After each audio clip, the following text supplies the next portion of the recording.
কক্সবাজারে হয়তো এরকম মানুষ খুব কম, এগুলো কুষ্টিয়াতে বেশি। লালনের মাজারে 3 দিন একাধারে চলছে আল্লাহর নাম নিয়ে গাঁজা খাওয়া, কোনো অসুবিধা নেই, আরো পুলিশ দিয়ে পাহারা দেওয়া হয়। অথচ কুষ্টিয়াতে, চুয়াডাঙ্গা, এই সমস্ত জায়গায় তাফসির মাহফিল লেখা দেখলে আগেই 14 জায়গায় অনুমতি নেওয়া লাগবে। কেন? ইসালে সওয়াব হয়, 63 দিন ব্যাপী অনুষ্ঠান হয়, 7 দিন ব্যাপী মেলা হচ্ছে। মেলার নাম দিয়েছে বই মেলা, বই খুঁজে পাওয়া যায় না। মেলার নাম দিয়েছে শিশু মেলা, শিশু নেই, শুধু শিশুর খালারা আর মামারা। এই সমস্ত জায়গার কোনো অনুমতি নেই। ইসালে সওয়াব হচ্ছে সারা রাত। আঞ্জুমানে কি নাম দিয়ে উল্টা পাল্টা, গোসল শরীফ, নওরোজ শরীফ, কি শরীফ হচ্ছে, কোন শরীফে কোনো সমস্যা নেই, যত সমস্যা কোরআন শরীফ। এক কথা বলেন। তাহলে ওয়াজ করেন কে বলেন তো? আল্লাহ নিজে ওয়াজ করেন, ইয়াইযুকুম লাআল্লাকুম তাযাক্কারুন, তিনি তোমাদেরকে ওয়াজ করছেন। আশা করা যায় আল্লাহর বান্দারা আল্লাহর এই 6টা ওয়াজ যদি মেনে নেয় তাদের উপকার হবে। দেখি আল্লাহর ওয়াজগুলো আমরা অ্যাডভার্টাইজ করি, কেমন উপকার পায় দুনিয়াতে। প্রথম নাম্বারে আল্লাহ আমাদেরকে আদেশ দিয়েছেন, নির্দেশ দিচ্ছেন, আমরা যেন দুনিয়ায় ন্যায় বিচার করি। কি বিচার? ন্যায় বিচার কাকে বলে? আইন দাল্লাম আদল, মামান আল আদাল, লগাতানা সারহান। আদল কত প্রকার, কি কি? তাফসিরে আমি পেয়েছি আদল প্রধানত 3 প্রকার। কয় প্রকার? 1 প্রকার আদল হচ্ছে আল্লাহর সাথে ন্যায় বিচার, 2 নম্বর রাসূলের সাথে ন্যায় বিচার, 3 নম্বর আল্লাহর সৃষ্টি জগতের সাথে ন্যায় বিচার। আল্লাহর সাথে ন্যায় বিচার কি? কোরআনে আল্লাহর শরীয়তের বিধান দিয়েছেন 500 কত? জেলখানায় থাকাকালীন সৌদি আরবের একজন লেখক, এটা সরান্ত,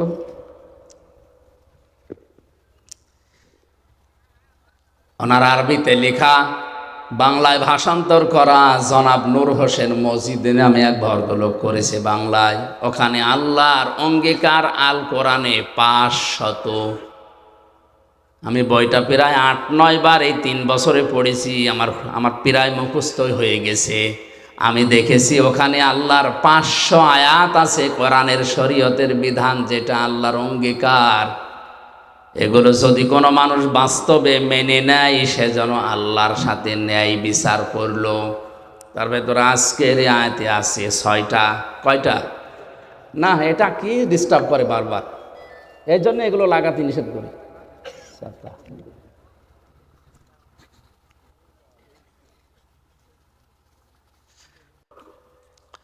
সুবহানাল্লাহ, আলহামদুলিল্লাহ, লা ইলাহা ইল্লাল্লাহ। সুবহানাল্লাহ, আলহামদুলিল্লাহ, লা ইলাহা ইল্লাল্লাহ, লা ইলাহা ইল্লাল্লাহ, মুহাম্মাদুর রাসূলুল্লাহ। আমার ভাইরা, তাহলে আল্লাহর সাথে আদল, আজকের এই 6টা বিধানও যদি আমরা অন্তত বাস্তবে মিলাতে পারি, তাও কিছুটা হলো আল্লাহর সাথে ন্যায় বিচার হবে। দেখি সামনে যাই। 2 নম্বর ন্যায় বিচার রাসূলের সাথে। বিশ্ব নবী মুহাম্মদুর রাসূলুল্লাহর 40 থেকে 63 এই 23টা বছরে তিনি যা করেছিলেন, ওইটা আপনার প্র্যাকটিক্যাল লাইফে মেনে নেওয়ার নাম ন্যায় বিচার। হ্যাঁ, এখন অনেকে বলতে পারে আমি কিন্তু প্রথম 1 থেকে 40 পর্যন্ত মানি। কোরআন হাদিসে 1 থেকে 40 পর্যন্ত আপনি যদি নবীজিকে না মানেন, আপনি জাহান্নামে যাবেন, এমন কথা আমি পাইনি। কিন্তু 40 থেকে 63 এই 23 বছরের একদিনও যদি আপনি না মানেন, আপনার খবর আছে। কথাগুলো বোঝার চেষ্টা করেন। আজ বাংলাদেশ সহ বিশ্বে 2 রকম ইসলাম পালন করার পেছনে কারণ এই 2টা। নবুয়তের আগে 23 বছর, নবুয়তের পরে 23 বছর। লাকাদ কানা লাকুম ফি রাসূলিল্লাহি উসওয়াতুন হাসানা লিমান কানা ইয়ারজুল্লাহা ওয়াল ইয়াউমাল আখির ওয়া যাকারাল্লাহা কাসীরা। জোরে বলেন আল্লাহু আকবার। আলেম যারা আছেন তাদেরকে একটু খেয়াল করার জন্য বলছি। আল্লাহ গ্যারান্টি দিয়ে আয়াত শুরু করেছেন, লাকাদ কানা লাকুম ফি রাসূলিল্লাহি, অবশ্যই তোমাদের জীবনের জন্য সর্বোত্তম আদর্শ লুকিয়ে রেখেছি আমি রাসূলুল্লাহর জীবনে। কার জীবনে? আল্লাহ পাককে আমাদের নবীজির নাম জানেন না? বলেন বলেন। তিনি তো আব্দুল্লাহ ইবনে মুহাম্মদ ছিলেন 1 থেকে 40 বছর পর্যন্ত, এইটা তার নাম ছিল। এর আগে হয়তো মানুষ তাকে সাদিক বলে ডাকতো, আল আমিন বলে ডাকতো, কিন্তু রাসূলুল্লাহকে বলতো না। তিনি রাসূলুল্লাহ হয়েছিলেন, নবুয়ত পেয়েছিলেন, নবী হয়েছিলেন কত বছর বয়সে? বলেন বলেন। তাহলে 1 থেকে 40 বছর পর্যন্ত তিনি ছিলেন মুহাম্মদ ইবনে আব্দুল্লাহ। আমি যেমন আমির হামজা ইবনে রিয়াজ, তিনিও ওইভাবেই পরিচিত ছিলেন। পুরা আরব জাহানে তাকে নাম ধরে ডাকতো মুহাম্মদ বিন আব্দুল্লাহ। এখনো পর্যন্ত মিডল ইস্টে যেয়ে দেখেন তারা বাবার নামকে জুড়ে দিয়ে ডাকে। ছেলের নাম যদি হয় আব্দুর রহমান, তাহলে বলে আবু আব্দুর রহমান, আব্দুর রহমানের পিতা। যতগুলো সাহাবের নাম আপনি দেখবেন অধিকাংশ বাবার নামের সাথে জুড়ে দেওয়া। আব্দুল্লাহ বিন মাসউদ, আব্দুল্লাহ ইবনে ওমর রাদিয়াল্লাহু তাআলা আনহুমা। আল্লাহ রাব্বুল আলামিন 1 থেকে 40 বছর পর্যন্ত নবীজির এই জীবনে তিনি 17 বছর থেকে সংগঠন আরম্ভ করেছিলেন হিলফুল ফুজুল দিয়ে, শান্তির সঙ্গ। এখান থেকে 40, এই 23 বছরে তিনি সামাজিক রাজনৈতিকভাবে বিভিন্ন কর্মকাণ্ড তিনি আঞ্জাম দিয়েছিলেন পরিবারে আর সমাজে। একটা শত্রু পুরা আরব জাহানে তার ছিল না। সিরাত ইবনে হিশাম বলছে, আর রাহিকুল মাখতুমিয়াও আছে, একটা শত্রু তার ছিল না। সবাই তাকে অধিকাংশই নামের পরিবর্তে বলতো আল আমিন যাচ্ছে, আর সাদিক যাচ্ছে। যখনই তিনি 40 বছর বয়সে কোরআনে কারিম পেলেন, নবুয়ত পেলেন, নবী হয়ে গেলেন, এখন তার নাম আর মুহাম্মদ ইবনে আব্দুল্লাহ নেই, এখন হয়ে গেছেন তিনি রাসূলুল্লাহ। আগের 23 বছরে একটা শত্রু যার নেই, পরের 23 বছরে 82 বার তাকে ডাইরেক্ট হত্যা করার জন্য ইহুদিরা চেষ্টা চালিয়েছে। মানুষ তো একই আছে, আগেও যা ছিল পরেও তাই, শুধু নাম পাল্টিয়ে হয়েছে মুহাম্মদ ইবনে আব্দুল্লাহর জায়গায় রাসূলুল্লাহ। এই কথা বলেন। আজ আমরা বাংলাদেশ সহ বিশ্বে যারা মুহাম্মদ ইবনে আব্দুল্লাহর কাজগুলো করছে তাদের শত্রু হবে না, হওয়া সম্ভব না। কিন্তু যারা রাসূলুল্লাহর কাজ আরম্ভ করবে তাকে যদি 82 বার টার্গেট করা হয়, অন্তত আপনাকে 8 বাদ দিয়ে যদি 2 থাকে 2 বারও টার্গেট হবে। এখানে উল্টা বসে আমরাও তো নবীওয়ালা কাজ করি, আমার তো কিছু হয় না। না, ওটা আপনার নবীওয়ালা কাজ না, ওটা মুহাম্মদ ইবনে আব্দুল্লাহর কাজ। নবীওয়ালা কাজ আরম্ভ হয়েছে নবী হওয়ার পরে। কত বছর বয়স? বলেন বলেন।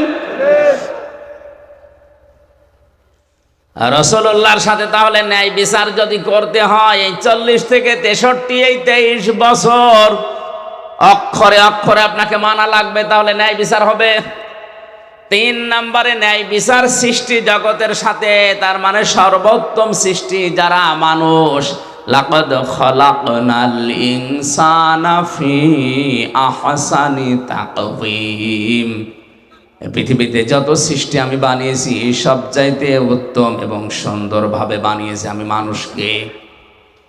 মানুষ আল্লাহর সবচাইতে সর্বোত্তম সৃষ্টি, সবচাইতে দামি সৃষ্টি। ওয়ালাকাদ কাররামনা বানি আদম, বনি আদমকে আমি সম্মান দিয়েছি। পৃথিবীতে ন্যায় বিচার করা লাগবে আল্লাহর এই মানুষের উপরে, অথচ এই ন্যায় বিচারটা এখন দিন দিন উঠে যাচ্ছে। জোর যার মুল্লুক তার, জোর যার মুল্লুক তার, ক্ষমতা যার রায় তার, ক্ষমতা যার রায় তার। এই কারণে আমি 3 বছর ভেতরে, এটা যদি না হতো তাহলে এতদিন আমারে বেকার এই ছোট্ট ঠনক মামলা নিয়ে 3 বছর থাকা লাগতো না। ক্ষমতা যার, বলেন বলেন, রায় তার, ক্ষমতা যার রায় তার। এইটা ছিল মিশরের বাদশা আজিজ মেসরের জামানায়। হযরতে ইউসুফ নবীকে বাজার থেকে কিনে তার স্ত্রীর কাছে একজন দিয়ে গেল, স্ত্রীকে উপহার দিল। আস্তে আস্তে তিনি যৌবন পেলেন। হযরতে ইউসুফ নবী আলাইহিস সালাম যখন বড় হতে লাগলেন, জুলাইখা নামে, আমি ঘটনা বলার উদ্দেশ্য না, আমার এখান থেকে শিক্ষা বের করা একটা উদ্দেশ্য। খুব খেয়াল করেন। আল্লাহ রাব্বুল আলামিন বলেন, আকালাল্লাযী ইশতারাহু মিন মিসর লিমারাতিহি আকরিমি মাসওয়াহু আসা ইয়ানফা'না আও নাত্তাখিযাহু ওয়ালাদা। এর সার কথা হচ্ছে, এই মহিলা তার স্বামীকে বলেছে, এই ছোট্ট সন্তানটাকে হয় আমরা নিজের সন্তান হিসাবে গ্রহণ করি, অথবা এই সন্তান আমাদের অনেক উপকারে লাগবে। আল্লাহ পাক বলেন, এভাবে করে আমি ইউসুফকে প্রতিষ্ঠিত করলাম তার বাড়িতে। অথচ তার ভাইরা যখন তাকে বিক্রি করে দিচ্ছিল, সে সময় প্রায় 3টা কথা তার নামে তহমত লাগিয়েছিল। 1 নম্বরে বলেছে, আমাদের এটা গোলাম, বাড়ি থেকে চুরি করে পালিয়ে যায়, এই জন্য আমরা বিক্রি করে দিচ্ছি। 2 নম্বরে বলেছিল, এই গোলামের চরিত্র ভালো না। 3 নম্বরে বলেছিল, এই গোলাম আমাদের অনেক কিছু চুরি করে পালাচ্ছিল। ইউসুফ নবীর চরিত্রের বিরুদ্ধে যে 3টা কথা তার ভাইরা বলেছিল, একটাও সত্য।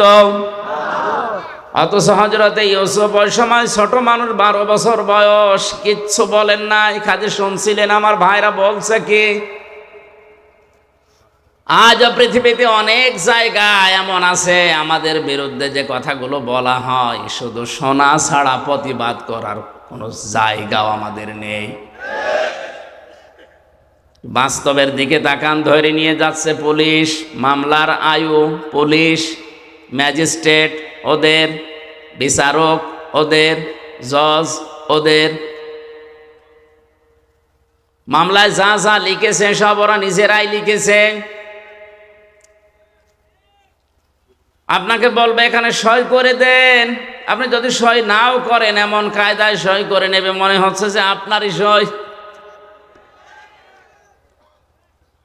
সব কিছুই ওদের। আপনি নীরব দর্শকের ভূমিকা পালন করে শুধু দাঁড়িয়ে থাকবেন আর দেখবেন ইউসুফ নবীর মতো, আল্লাহ আমি এখন করব কি, কিচ্ছু করার নেই আমার। যদি আমি একটু উসবিস করি, তাহলে এই যে ক্রেতা চলে যাওয়ার পরে আমার ভাইরা 12-11 জন আমারে ছাড়বে না, মেরে ফেলবে। আর যদি আমি কিছু না বলি, কিচ্ছু না বলে যদি চুপ করে থাকি, অন্তত এখান থেকে এই ক্রেতা আমাকে নিয়ে যে দেশেই যাবে, জীবন বাঁচানো অন্তত যাবে। আমি যদিও বিক্রি হয়ে যাচ্ছি, আজ বিশেষ করে বাংলাদেশ সহ বিশ্বের বহু জায়গায় আলেম এবং মুসলমানেরা ঠিক নবী ইউসুফের মতো অসহায় অবস্থায় আছে। আল্লাহ রাব্বুল আলামিন বলেন, অনুরিদু আন্নামুন্না আলাল্লাযীনা ইসতাদঈফু ফিল আরদি ওয়া নাজআলাহুম আইম্মাতাও ওয়া নাজআলাহুমুল ওয়ারিসিন। সূরা কাসাসের 5 নম্বর আয়াতে আছে, ফেরাউন চেয়েছিল এই পৃথিবীর ময়দান থেকে একটা মাত্র দলকে ধ্বংস করে বিদায় করে দিতে পারলে আমার সবকিছু টিকে থাকবে। ওই দেশে বিভিন্ন দল বিধলে মানুষদেরকে বিভক্ত করে দিত, আজও আমাদের এক জায়গায় অনেকেই হতে দিতে চাচ্ছে না। ছোটখাটো বিষয় নিয়ে দল বিদলে বিভক্ত করে আমাদেরকে ফেরাউনের মতো আলাদা আলাদা করে শক্তি হারিয়ে ফেলছে। ফেরাউন চেয়েছিল এরা যদি সব এক হয়ে যায় তাহলে আমার রাজত্ব টিকবে না। এই জন্যে ছোটখাটো বিষয় নিয়ে মতভেদ তৈরি করে আলাদা আলাদা দল বানিয়ে, ওই সমস্ত কোন দলের ওপরে ফেরাউনের টার্গেট ছিল না, শুধুমাত্র একটা দলকে টার্গেট করেছিল, সেটা হবে মুসা আলাইহিস সালামের দল। আজও বিশ্বের অনেক জায়গাতে আপনি তাকান, যে বিষয় শরীয়তে মরণের পরে কবরে ওই বিষয়ের প্রশ্ন হবে না, এরকম বিষয় নতুন করে সামনে এনে উনি আলাদা দল বানিয়েছে। উনি আল্লাহু আকবার বলে হাত বাঁধে বুকে, উনি আলাদা। অথচ মরণের পরে আপনাকে আল্লাহ কিন্তু জিজ্ঞাসা করবে না হাত কোথায় বাদ দিস, বলবে? আপনি যদি শুধু আল্লাহু আকবার বলে হাত ছেড়িয়ে দেন তাও অসুবিধা নেই, আর যদি বুকে বাঁধেন তাও অসুবিধা নেই, যদি নাভিতে বাঁধেন তাও অসুবিধা নেই, যেখানে সেখানে বাঁধলেই নামাজ হবে, ছেড়ে দিলেও সমস্যা না। ইমাম আহমদ ইবনে হাম্বল রহমতুল্লাহ আলাইহে তার মাযহাব যারা মেনে চলে তারা দেখেছি সৌদি আরবে কাবা শরীফে মসজিদে নববীতে আল্লাহু আকবার বলার পরে হাত ছেড়ে দিয়ে দাঁড়িয়ে আছে। আমি প্রথমে জানতাম না। কাবা শরীফে নামাজ পড়তে গিয়ে যদি আল্লাহু আকবার বলে হাত ছেড়ে দাঁড়িয়ে আছে, আমি মনে করছি ওর মনে নেই, খালি গোতা মারছে। ও তো আমার ভাষা বলছে না, নামাজ শেষ পর্যন্ত ছেড়ে দিয়েছে। কালো আফ্রিকায় বাড়ি, আমার দিকে তাকিয়ে বলছে কি, মানে ওর ভাষা দিয়ে যে কি আপনি গোতা দেন কেন? আচ্ছা, এই নিয়ম তো অন্তত আমাদের দেশে আমি পাইনি। যত হাত আপনি বুকে বাঁধেন নাই, নাভিতে বাঁধেন, হচ্ছে ছেড়ে দিয়ে দাঁড়িয়ে আছেন, এটা তো আমি জানতাম না আগে। পরবর্তীতে আমার সাথে যারা ছিল তারা বলছিল যে এরা এই মাযহাব মেনে চলে, অসুবিধা নেই। আমার ভাইরা, আপনি মিলান এ বিষয়টা নিয়ে কবরে আপনাকে প্রশ্ন করা হবে না, এটা আপনার সিলেবাসেও নেই। সিলেবাসে যে 5টা বিষয় আছে, আমি সামনে আসবো, ওর ভেতরে এইটা অন্তত নেই। অথচ আমিন জোরে বলবেন না আস্তে বলবেন, এই নিয়ে একদল আলাদা হয়ে মসজিদ পর্যন্ত আলাদা বানিয়েছে। এটা ইহুদি খ্রিস্টান বাদ দিলাম, অনেক নামধারী মুসলমান মুনাফিকেরা সূক্ষ্ম ষড়যন্ত্র করে এই ছোটখাটো জিনিস দিয়ে আমাদের আলাদা আলাদা করে আমাদের শক্তি হারিয়ে ফেলেছে। ওয়াতিউল্লাহ ওয়া রাসূলাহু ওয়া লা তানাসাউ ফাতাফশালু ওয়া তাযহাবা রিহুকুম ওয়াসবিরু ইন্নাল্লাহা মা'আস সাবিরিন। সূরা আনফালের 10 নম্বর পারা 2 নম্বর পৃষ্ঠার 1ম নম্বর লাইনে আছে আল্লাহ পাক বলেন, আল্লাহর ইতাআত করো, রাসূলের আনুগত্য করো, সাবধান তোমরা নিজেরা নিজেদেরকে বিচ্ছিন্ন করে ফেলো না, তোমরা পরস্পর মতবিরোধ তৈরি করো না, তাহলে তোমাদের হাওয়া কমে যাবে। অতাযহাবা রিহুকুম অসবিরু শব্দের দিকে খেয়াল করেন, অতাযহাবা রিহুকুম তোমাদের বাতাস বেরিয়ে যাবে। বাতাস বেরোনো মানে, আমি আয়াতের তাফসীর পড়ার পরে বুঝতেছিলাম না। একবার যশোরে একটা অনুষ্ঠানে যাবার সময় থানার সামনে দিয়ে যেতে যেতে দেখি থানার ভেতরে অনেকগুলো প্রাইভেট মোটরসাইকেল পুরাতনতা পড়ে আছে। নিচের দিকে তাকিয়ে দেখলাম অধিকাংশ মোটরসাইকেল প্রাইভেটের চাকায় হাওয়া নেই, আর হাওয়া না থাকলে ওগুলো সব মুখ থুবড়ে পড়ে থাকে। কথা বলে না কেন? এই যে হাওয়া না থাকলে ওর চলার ক্ষমতা নেই, নড়ার ক্ষমতা নেই, দেখতেও যেন কেমন লাগে। মুসলমানদের ভেতরে যখন ঐক্য নষ্ট হয়ে যায় তখন আল্লাহ পাক বলেন তাদের বাতাস, তাদের শক্তি বের হয়ে যাবে, তখন যে এসে থাপড় দেবে। আর এটা অলরেডি এখন আরম্ভ হয়েছে। আন্তর্জাতিক বিষয়টা আমি পরে বলবো, এটা দেশীয় রাজনীতিতে দেশীয় সূক্ষ্ম ষড়যন্ত্র এইটা, এই জন্য আমরা এক জায়গায় হতে পারি না। ফেরাউন ঠিক এই কাজ করে ওই মিশরের ভেতরে আলাদা আলাদা দল করে কয়েকশো দল বানিয়েছে, কোন দল তার টার্গেট ছিল না। আজও বাংলাদেশে ইসলামী দল যত আছে কোন দল কিন্তু বাতিলের টার্গেট না, রাম আর বামদের টার্গেট না, একটা দলকে বাতিলরা টার্গেট মনে করে। কারণ ওরা জানে যে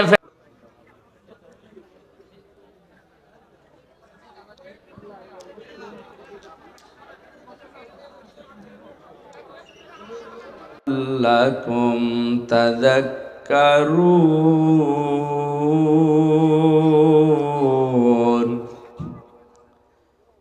সাদাকতা ইয়া রাব্বানা।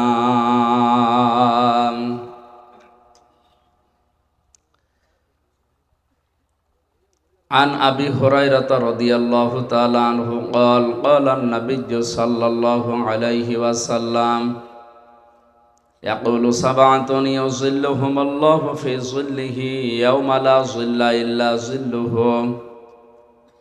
الإمام العادل والشاب نشأ في عبادة الله ورجل قلبه معلق في المساجد ورجلان تحبا في الله اجتمعا على ذلك وتفرقا عليه ورجل دعته امرأة ذات منصب وجمال فقال إني أخاف الله إلى آخر الحديث رواه ابن ماجه.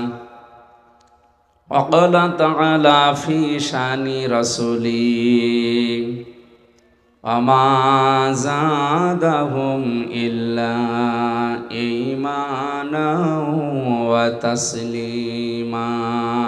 اللهم صل على سيدنا مولانا محمد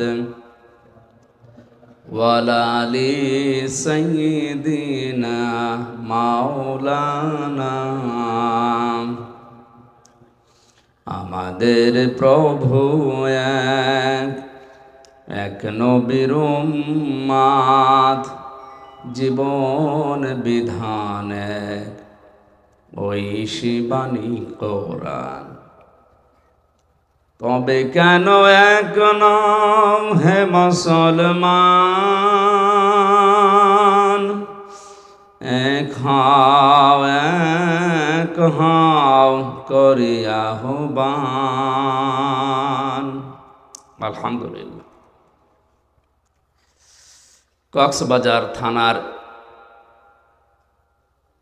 কক্সবাজার জেলার ঈদগাহ থানার অন্তর্গত ঘনাপাড়া ও দক্ষিণ মাইজপাড়ার যৌথ উদ্যোগে ঐতিহাসিক তাফসিরুল কোরআন মাহফিলের স্বনামধন্য সভাপতি জনাব মাওলানা আলী আহমেদ আতালাল্লাহু উমরাহু ওয়া বারাকাল্লাহু ফি হায়াতি, এতক্ষণ পর্যন্ত কোরআনে কারীম থেকে যিনি আলোচনা রাখলেন, শ্রদ্ধাভাজন বড় ভাই ইসলামিক চিন্তাবিদ মুফাসসিরে কোরআন জনাব মাওলানা শায়েখ আব্দুল হাই মোহাম্মদ সাইফুল্লাহ নওগাঁ দামাত বারকাতুহুমুল আলিয়া। মঞ্চে বসা সম্মানিত ওলামা হযরত, আরফানা আলাকা যিকরক, আলেমদের সম্মান মর্যাদা কামনা করছে আল্লাহ যা আছে এটা যেন আরো বাড়িয়ে দেন। সামনে বসা মুসলমান ভাইরা, পর্দার আড়ালের সম্মানিতা মা এবং বোনেরা, প্রাণ প্রিয় কক্সবাজারবাসী, এই মাহফিলটা দুইটা গ্রামের যৌথ উদ্যোগে হচ্ছে নাকি? অন্তত আমার ইসলামিক গজল যে দুই কলি বললাম এর সাথে একটু মিল আছে।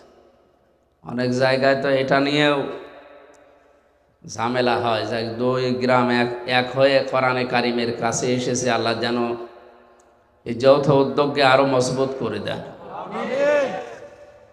দল মত জাতি বর্ণ ধর্ম নির্বিশেষে কোরআনের অনুষ্ঠানে যারা এসেছি খুশি হয়ে বলছে আলহামদুলিল্লাহ। দরুদ আর সালাম পড়ছে আমাদের নবী, মানবতার মহান শিক্ষক মুহাম্মদ রাসূলুল্লাহ সাল্লাল্লাহু আলাইহি ওয়াসাল্লামের প্রতি।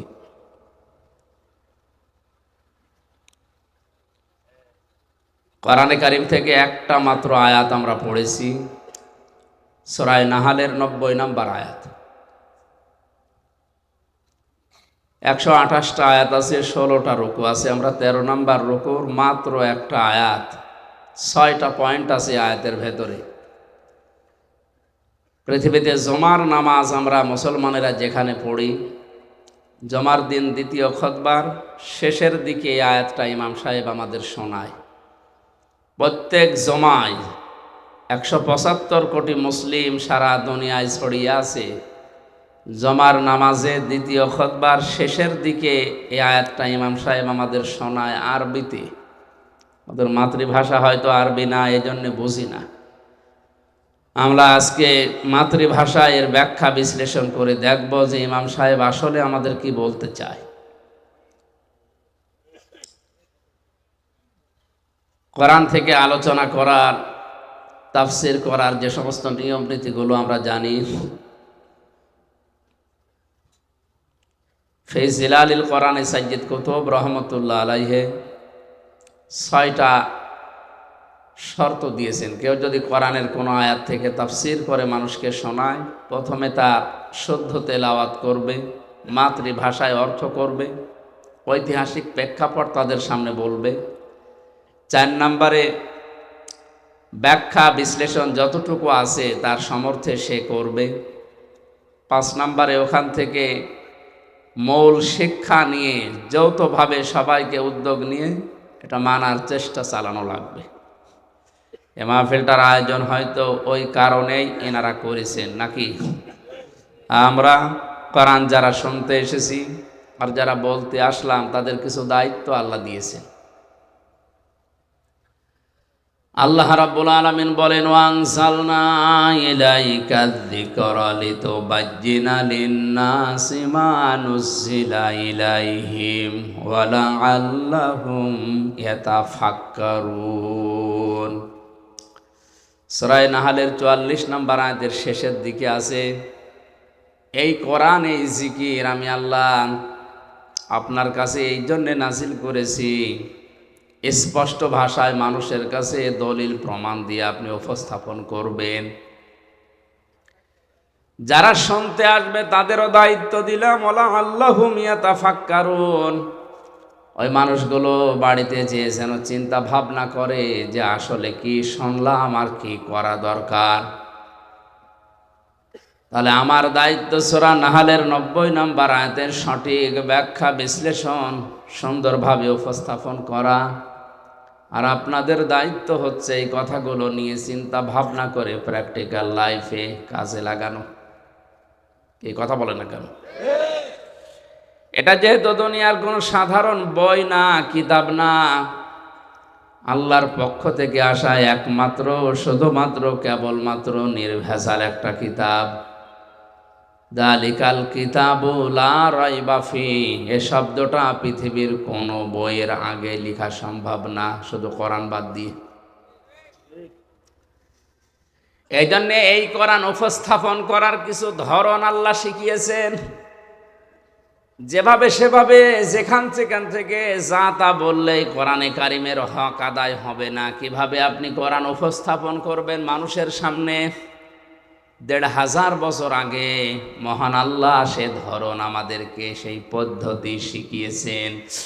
আলিফ লাম মিম সাদ কিতাবুন উনজিলা ইলাইকা ফালা ইয়াকুন ফি সাদরিকা হারাজুম মিনহু লিতুনযিরা বিহি ওয়া যিকরা লিল মুমিনিন। আল্লাহ পাক বলেন, এই একটা কিতাব, কিতাবুন আনজালনাহু ইলাইকা, আপনার প্রতি আমি আল্লাহ নাজিল করেছি, লিতুখরিজান নাসা মিনাজ যুলুমাতি ইলান নূর, মানুষদেরকে অন্ধকারের পথগুলো থেকে বের করে আলোর পথের দিকে নিয়ে আসবেন। আল্লাহর এই কোরআন বাদ দিয়ে দুনিয়ার যত নিয়ম নীতি আছে আল্লাহর ভাষায় সব অন্ধকার, একমাত্র আলোর নাম হচ্ছে কোরআনে কারীম। জোরে বলেন সুবহানাল্লাহ। এটা উপস্থাপন করার ধরনের প্রথম নম্বরে, কিতাবুন উনজিলা ইলাইকা ফালা ইয়াকুন ফি সাদরিকা হারাজুন হে নবী, এই কোরআন দিয়ে যখন মানুষদেরকে আপনি সতর্ক করবেন, উপদেশ দেবেন, নসিহত লাগাবেন, আপনার মনের ভেতরে যেন কোনো সংকীর্ণতা, সংশয়, সন্দেহ এগুলো কাজ না করে। হারাজন শব্দের ব্যাখ্যা লিতুনজিরা, হারাজুম মিনহু লিতুনজিরা বিহি, এই শব্দটুকুর ব্যাখ্যায় আমি দুইটা বিষয় পেয়েছি তাফসিরে। এক নম্বরে মুফাসসির দিয়েছেন, কোরআন দিয়ে যখন আপনি সতর্ক করবেন, হয়তো পৃথিবীর অনেক মানুষ এটা মেনে নিতে পারবে না, কারণ আবহমান কাল থেকে তারা একটা নিয়ম নীতির উপর চলছিল। কোরআনে কারিম দিয়ে যখন সঠিকটা তুলে ধরবেন, ওইটার উপরে আঘাত লাগবে।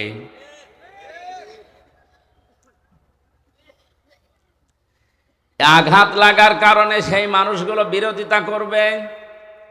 এতদিন সেই মানুষেরা আপনাকে চাকরি দিত, বেতন দিত, ভাতা বাড়িয়ে দিত, আপনার হাদিয়াত ফালাকাত, তারা আজ এই কথাগুলো শোনার পরে ওগুলো বন্ধ করে দিতে পারে। এইটা বাস্তব পৃথিবীতে এখন হচ্ছে না, হচ্ছে না? কোরআনের সঠিক কথাগুলো তুলে ধরলে অনেক মানুষ যারা মানধাত আমল থেকে চলে আসছে, যুগ যুগ ধরে যারা নিয়ম নীতি ইসলাম মনে করে পালন করছে, তারা মনে করবে এটা তো নতুন ইসলাম, এ তো কোনোদিন শুনিনি। আগে পড়তো আলিফ বে তে সে, পড়তো না আগে? এখন সদ্য করে যদি বলেন আলিফ বা তা সা, এ আবার কি নিয়ম বানিয়েছে হুজুরা, নতুন নতুন ইসলাম বানায়, এটা কি নতুন ইসলাম? এটাই সঠিকটা।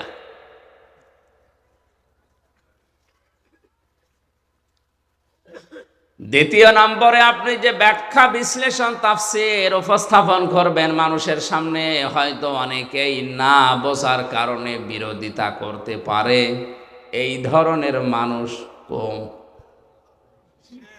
না না, এটা কম, বোঝে না, এই জন্য বিরোধিতা করে। বুঝলে অন্তত মুসলিম যারা, তারা বিরোধিতা করার কথা না। নাস্তিকদের কথা বাদ দিলাম। এতটুকু আল্লাহ শেষ করে দেননি। পরবর্তী আয়াতে আল্লাহ পাক বলেন, ইত্তাবিউ মা উনজিলা ইলাইকুম মির রাব্বিকুম ওয়া লা তাত্তাবিউ মিন দুনিহি আউলিয়া কলিলাম মা তাযাক্কারুন। তোমরা সবাই মিলে অনুসরণ করো, ইত্তেবা করো, দেখে দেখে চলো। তাবউন শব্দের শাব্দিক অর্থ হচ্ছে অনুসরণ করা, অনুকরণ করা, দেখে দেখে চলা। তোমাদের প্রতি তোমাদের রবের পক্ষ থেকে যেটা নাজিল হয়েছে সেইটা দেখে দেখে তোমরা চলো। ঈদগাহবাসী আমরা সবাই জানি আমাদের রবের পক্ষ থেকে যেটা আমাদের ওপরে এসেছে তার নাম এক বাক্যে বলেন কি? বলেন বলেন। এতটুকু আল্লাহ শেষ করেননি। ওয়ালা তাত্তাবিউ, অনুসরণ করা যাবে না, ইত্তেবা করা যাবে না, মেনে চলা যাবে না, দেখে দেখে চলা যাবে না। মিন দুনিহি আউলিয়া, দুনিয়ার কোনো ওলি, আল্লাহ অলির বহু বচন আউলিয়া, কোনো অলির অনুসরণ দরকার নেই। এরকম বাংলা ব্যাখ্যা শোনার পরে মনে হচ্ছে আল্লাহ মনে হয় অলিদের বিরুদ্ধে। কি আল্লাহ অলিদের বিরুদ্ধে? অথচ কোরআনে সূরা ইউনূসের ভেতরে আছে ৬২ নম্বর আয়াতে, আলা ইন্না আউলিয়া আল্লাহি লা খাউফুন আলাইহিম ওয়ালা হুম ইয়াহজানুন। সাবধান, জেনে রাখো আমি আল্লাহর ওলি যারা, বন্ধু যারা, তাদের কোনো ভয়ও নেই, চিন্তাও নেই। জোরে বলেন আল্লাহু আকবার। এই আয়াতের সাথে আয়াতের মিলছে না। অথচ কোরআনে কারিমে আল্লাহ এমন কোন কথা দেয়নি যে একটার সাথে আর একটা কন্ট্রাডিকশন বাঁধবে, মা মিলবে না, এমন কোন কথা কোরআনে নেই। ওয়ালাউ কানা মিন ইনদি গায়রিল্লাহি লাওয়াজাদু ফীহি ইখতিলাফান কাসীরা। হে নবী, আপনি কোরআনে এমন কোনো কথা পাবেন না যে একটার সাথে আর একটা মেলে না। অথচ এই আয়াতে বললেন ওলিরা আমার বন্ধু, আর এই আয়াতে বলছেন তোমরা ওলিদেরকে অনুসরণ করবা না। কথাটা কেমন হয়ে যাচ্ছে? ব্যাখ্যায় তাফসিরে মুফাসসিরিন ইকরাম লিখেছেন আল্লাহ পাক ওলিদের অনুসরণ করতে এখানে সব ওলির কথা, আউলিয়া যেহেতু বহু বচন, কোনো ওলির অনুসরণ দরকার নেই। এই জন্যে বলেছেন আল্লাহ যেহেতু ভবিষ্যৎ জানে না, জানে না? বলেন বলেন বলেন। আল্লাহ পাক খুব ভালোভাবে জানেন ভবিষ্যতে এমন বান্দা দুনিয়াতে আসবে, ওরা আমি আল্লাহর চাইতে ওদের আব্বাকে বড় মনে করবে। আজ যেটা বাংলাদেশে সবচাইতে বেশি, আল্লাহর আলোচনা শোনাবেন না, আব্বার কথা বলেন খুব খুশি, সে যে আব্বা যে ধরনের হোক। অনেকে আল্লাহর চাইতে আব্বাকে বাবাকে বড় মনে করবে, এই জন্য আল্লাহ আগে সতর্ক করার জন্য নিষেধ করলেন। কালিলাম মা তাযাক্কারুন, আফসোস আল্লাহর এই আলোচনা থেকে উপদেশ গ্রহণ করবে খুব কম মানুষ। আমরা যেন ওই কম মানুষের ভেতরেও থাকতে পারি। সরি বলেন আমিন। সূরা নাহলের এই 90 নম্বর আয়াতে আল্লাহ পাক 6টা বিষয় আলোচনা করেছেন, 3টা আদেশ আর 3টা নিষেধ। আল্লাহর আদেশ মানাও ফরজ, নিষেধ মানাও ফরজ। বলেন না কেন? তাহলে 6টা ফরজ এই আয়াতে আছে। একটা একটা করে ব্যাখ্যা করে যতটুকু আমাদের মেধায় আছে এখান থেকে নিয়ে আমাদের বাস্তব জীবনে আমরা মিলিয়ে দেখব আসলে আমরা এই আয়াতটা প্রতি জমার দিন যেটা আরবিতে শুনি ওটা আমাদের জীবনে মিলছে কিনা। আল্লাহ পাক বলেন ইন্নাল্লাহা ইয়া'মুরু বিল আদলি ওয়াল ইহসানি ওয়া ইতা'i যিল কুরবা, অবশ্যই আমি আল্লাহ নির্দেশ করছি বিল আদলি, দুনিয়াতে তোমরা ন্যায় বিচার করবা। কি বিচার? দ্বিতীয় নম্বর হল ইহসান, ভালো ব্যবহার করবা। ওয়া ইতা'i যিল কুরবা, নিকট আত্মীয়দের খোঁজ খবর রাখবা। এই 3টা কাজ যদিও আমরা মুআমালাত মুআশারাত ইসলামের একটা অন্যতম বিধান, সাধারণ জিনিস মনে করি, আর কি মানুষের সাথে হাসি মুখে কথা বলা এটাও যে ইবাদত অনেকে জানেই না। আকুলু লিন-নাসি হুসনা, মানুষের সাথে কথা বললে ভালো ভালো কথা বলো। যদি কেউ হাসি দিয়ে কথা বলা শুরু করে সালাম দিয়ে, তাহলে তার সাদকা দেওয়ার সওয়াব হয়। অথচ মুখ গোমরা করে থাকে, কথায় বলতে চায় না, আর কথা বললে গালি দেয় না। গালি এলাকায় নেই। এতদিন পর্যন্ত অনেকেই জানতাম মুনাফিকদের আচরণ বা আলামত 3টা। আয়াতুল মুনাফিকি সালাসা, মুনাফিকের আচরণ চিহ্ন 3টা জানতাম। আমি হাদিসে 4টা পর্যন্ত পেয়েছি। কথা বললেই মিথ্যা কথা বলে, ওয়াদা করলে খেলাফ করে, আমানত রাখলে খেয়ানত করে। 4 নম্বরে মুনাফিকের যার মাঝে রোগ আছে, তাদের ভেতরে যারা ঝগড়া হলেই গালি দেয়। সুতরাং যারা ঝগড়া হলে আগে গালি দেন, মন মেজাজ খারাপ হয়ে গেলে আগে গালি দিয়ে শুরু করেন, বুঝতে হবে মুনাফিকের জার তার ভেতরে আছে। আল্লাহ আমাদেরকে যেন বাঁচিয়ে দেন। জোরে বলেন আমিন। 3টা আদেশ করার পরে আল্লাহ পাক বলেন 3টা নিষেধ আমি তোমাদেরকে করলাম। ওয়ায়ানহা আনিল ফাহশাই ওয়াল মুনকারি ওয়াল বাগ। 1 নম্বরে তোমাদের নিষেধ করা হচ্ছে তোমরা ফাহিশা কাজ করবে না, মুনকার মন্দ কাজে জড়াবে না, আল বাগই সীমা লঙ্ঘন করবে না। আল্লাহ পাক বলেন এই 3টা আদেশ 3টা নিষেধ করার পরে ইয়াইযুকুম লাআল্লাকুম তাযাক্কারুন, এই ওয়াজগুলো আমি আল্লাহ নিজে তোমাদের করলাম। এই ওয়াজ কার? বলেন বলেন। ওয়াজ আমির হামজা করে না, ওয়াজ সরাসরি করছে আল্লাহ নিজে, আমি অ্যাডভার্টাইজ করছি শুধু। সুতরাং বাংলাদেশে যারা ওয়াজ বিরোধী, যারা তাফসির বিরোধী, ওরা সরাসরি আল্লাহ বিরোধী।